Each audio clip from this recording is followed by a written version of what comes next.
Hey everybody, this is Joe. Thank you for watching my Giga Texas construction update video.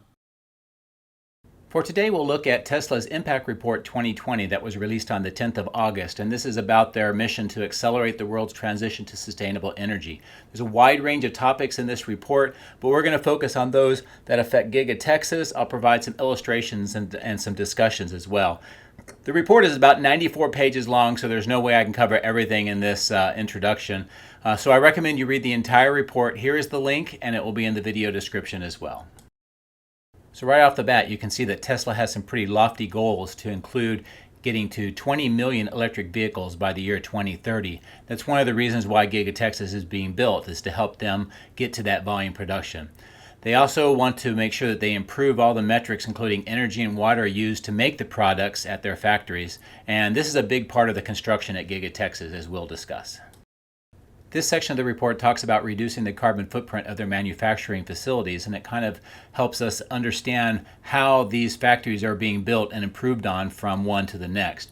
For each component that requires less movement around the factory, and as they use fewer robots in the vehicle production processes, and that's where the casting machine and the castings come into play, it reduces their overall energy consumption.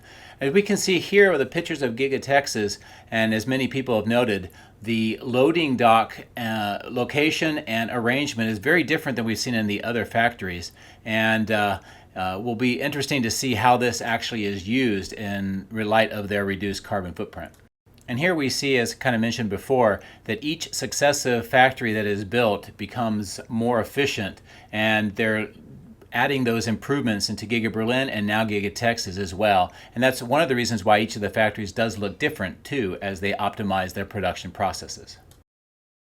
This illustration shows how the product processing in the factories has improved as time has gone on. The one on the left is Fremont. It's an older factory, and it's very chaotic how the Model 3 production happens. As you see, the one on the right, the Giga Shanghai, it's been much more streamlined and optimized. Now, this report does not cover how Giga Texas's product flow will work.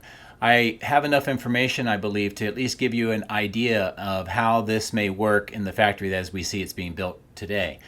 This illustration shows you the main key functions and parts of the factory. The yellow arrows show where subcomponents and raw materials are put together and flow into the general assembly to build the actual final car.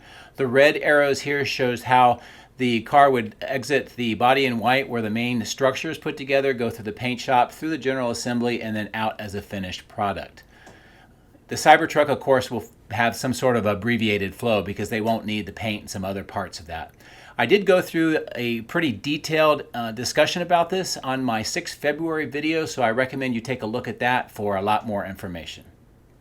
In this section of the report, they talk about in-house cathode material manufacturing, and they talk about how the process that they would use would be reducing the energy that's required to make it by about 40%.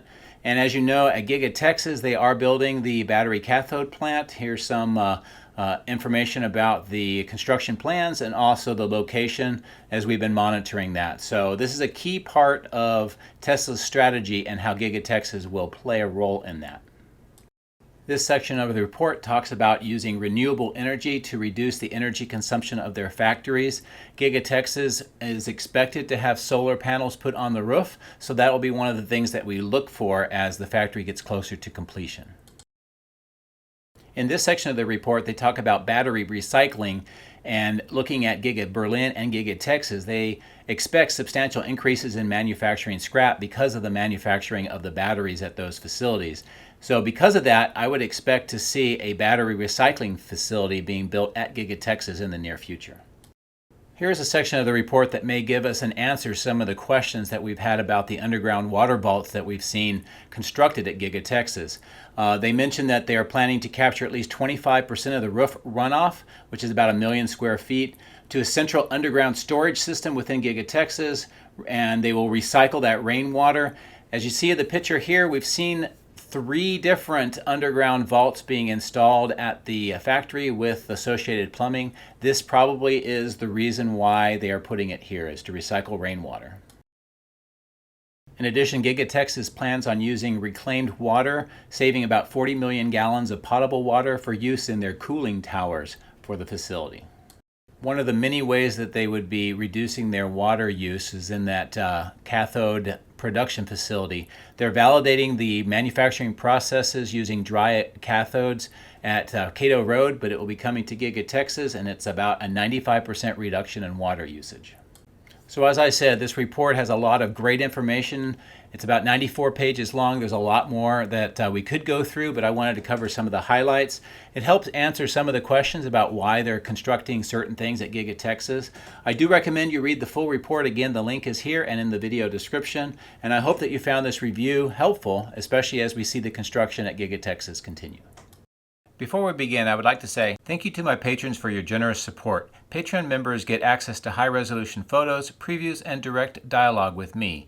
If you would like to support my channel, please consider becoming a patron using this link, which is also in the video description. Please also consider subscribing and hitting the like button. Thanks. My drones are ready and raring to go. Let's go flying over Giga Texas.